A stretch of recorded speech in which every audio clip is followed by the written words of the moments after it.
Welcome to another edition of the Daily Crow. I'm Chris Phillips of the Spurs Up Show coming to you live. Welcome back to another edition. I know it's been a while. Last week was in town in Augusta, Georgia for Masters Week, but back. I want to talk some Gamecocks baseball. As you can obviously hear, I'm fighting a little bit of a head cold, as you probably heard on the podcast. Fighting some sickness, but said screw it. The show's got to go on. Want to talk some Gamecocks baseball. Come back live with you guys. So we're going to do that. So before we get into everything, this is a broadcast presented to you by our friends over at SeatGeek. SeatGeek, the best ticket buying app by far. If you haven't done so, go download the SeatGeek app. Use the promo code SPURSUP to save $10 off your first purchase. Literally anything you need tickets to, whether it be South Carolina Gamecock sporting events, NHL, NBA playoffs, concerts, comedy club events. Doesn't have to be sports. Again, use our friends over at SeatGeek. They're the only ticket buying app I use. They make it super simple and easy to get your tickets, and you know exactly what you're buying before you click the purchase button. It's really that simple. Again, download SeatGeek. Use that promo code SPURSUP, SPURSUP, to get $10 off your first purchase today. All right, like I said, I want to talk some Gamecocks baseball. Again, I do apologize for not coming to you guys last week. Was in the area in Augusta, Georgia. Really busy during Masters Week, and I honestly just did not have my setup, didn't have all my equipment, and didn't have a good time to do it. But we are back. Even though, again, I'm fighting a little bit of head cold, we are back.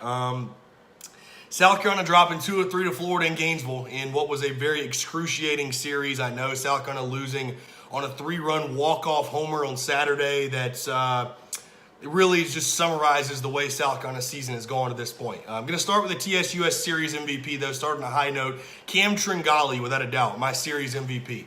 On Friday, 6+ innings pitched, 4 hits. Only gave up a run, no walks, and 3 strikeouts. I thought he was fantastic. Definitely something good to look forward to for the future. You know, a guy that Coach Kingston has said multiple times wasn't some crazy, highly regarded guy, but a guy that has just worked really hard to get where he's at. I thought he pounded the zone, really attacked the Florida hitters, and again, it paid off for him. I mean, no walks and 6+ innings pitched, and he only threw 75 pitches. I think he probably could have went longer, but overall, fantastic outing from Cam Tringali. You got to be really excited about the potential of what he can bring you for the future, especially not just for this season, but for the rest of his South Carolina career. Little what went right, what went wrong. It's pretty simple in this regard.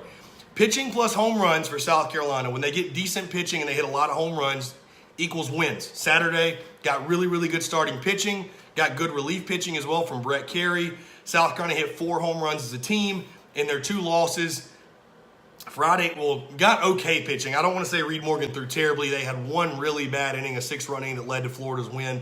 But overall, in those 2 games combined, South Carolina hit a combined 1 home run. This is a team we've talked about. It's no secret South Carolina is a feast or famine offense, and South Carolina simply does not have the arms or the pitching staff to back up this lineup when the bats go quiet. They just don't have those kind of arms to go out there and throw a shutout on an SEC weekend, I don't think. Some key takeaways, like I said, I mean, this is a crushing loss, crushing series loss. I mean, South Carolina dropping their 5th straight SEC series.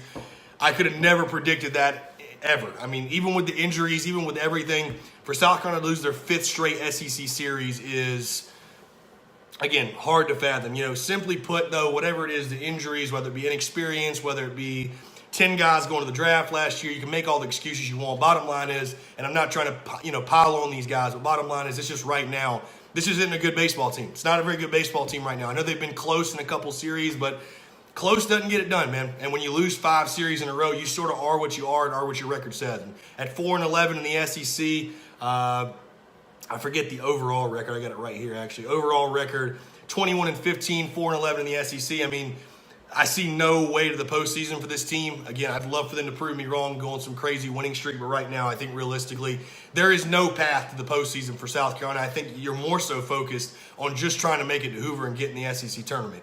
On the positive, this is a really fun team to watch when they're hitting home runs. I don't think that's a secret. It's, Friday was a very fun game. When South Carolina's hitting it all over the yard, they're a very fun team to watch, but when they go cold, and this pitching simply can't hold up.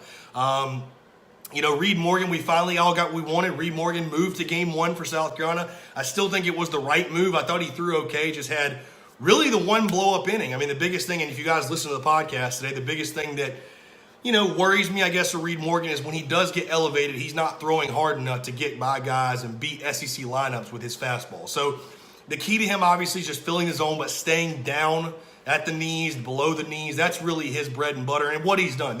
Listen, everybody has one bad start, one bad outing. I expect Reed Morgan to bounce back in a big way, and I'm hoping and praying they give him the opportunity again this Thursday against Texas A&M. Again, I talked about Cam Tringali, huge positive for South Carolina. I thought he was fantastic. Overall, a guy that really, really wasn't highly touted, but a guy that has been fantastic for South Carolina this season. A guy that really just goes out there and competes, in my opinion. It's nothing special with Cam Tringali. And listen, he's got good stuff, but it's a guy that simply just goes out there and competes and busts his tail and pitched his butt off on Friday. So kudos to Cam Tringali, and I think definitely, again, a huge positive for your South Carolina baseball fan moving forward. To me, one of the biggest questions, again, you've lost 5 SEC series in a row. You're 4-11 in the SEC. You're halfway through SEC play. What can South Carolina, if you're a South Carolina fan, you're sitting back saying to yourself, what can we even really accomplish at this point, Chris? Well, I'll be honest with you. I think that you obviously try to win as many games as you can. If South Carolina can go on some crazy historic run, that would be great. But realistically, as a South Carolina fan, you look at, okay, these are the pieces we have coming back. Try to find some positives in the last couple of series because, listen, in my honest opinion right now, at best, you're probably winning 2 of your last 5 SEC series. You're not beating A&M, you're not beating Mississippi State, and you're not beating Vanderbilt. You're just not doing it. Missouri and Kentucky are going to be your best bet. You sort of take your lumps if you're a South Carolina fan throughout this season. Take your lumps through this season and just get ready for 2020. I don't know what else to tell you, and I'm not trying to be negative, but at this point, 4-11 overall in the SEC, it is what it is. The record is what it says it is. One thing I want to talk about, the most disappointing thing for me to this point in the season is just the huge misses on this South Carolina team. And I'm talking about stuff that we felt was crazy, crazy obvious for South Carolina. Not to pick on individual guys, but I think of a guy like Noah Campbell, preseason All-American, preseason All-SEC at minimum, a guy that can't even hit 240, 315 on base percentage. A guy like Dylan Harley, named Saturday starter coming into the season. I know he's a true freshman, but that highly regarded, named the Saturday starter, has been a complete miss for this team. Sawyer Bridges, another guy. Skylar Meade, before the season, saying he's the best closer in college baseball. I don't think he could close for a single team in the SEC right now.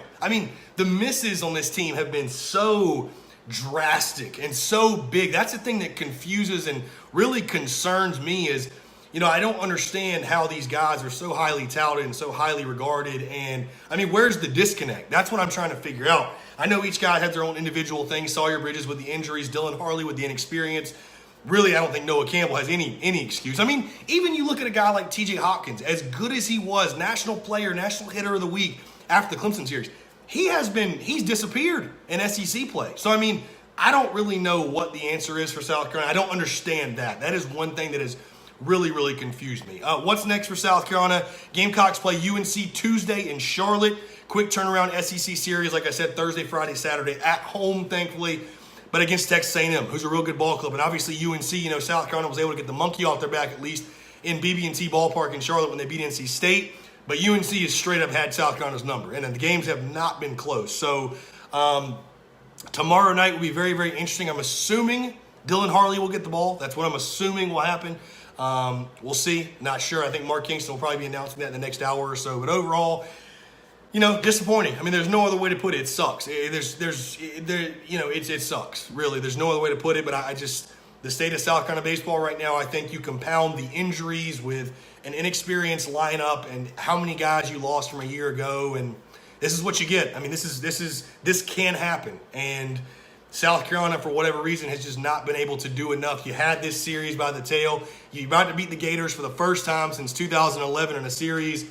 You give up the 3-run walk-off home run, and I think more so than anything what scares me is that it has become mental for this team because I know myself watching the game on Saturday, I'm sitting there thinking to myself in the ninth, almost expecting something bad to happen because that's just the way this season is going. So you have to hope this team can bounce back, but I think overall, if you're a South Carolina baseball fan, I know it sounds grim, and I obviously don't want the team to take this mentality, but take the positives you can away from 2019 while the season goes throughout and get ready for 2020, and hopefully you get your guys back from injury and you can build on some of the positives from this season. Overall, not much else to look at, in my opinion. So appreciate you guys tuning in. If you haven't done so, check out the Spurs Up Show episode 90 dropped this morning. Christian Walker, special guest, fantastic interview, all-time interview on the Spurs Up Show. Go check that out. Appreciate you guys tuning in. I'll talk to you soon. Thanks.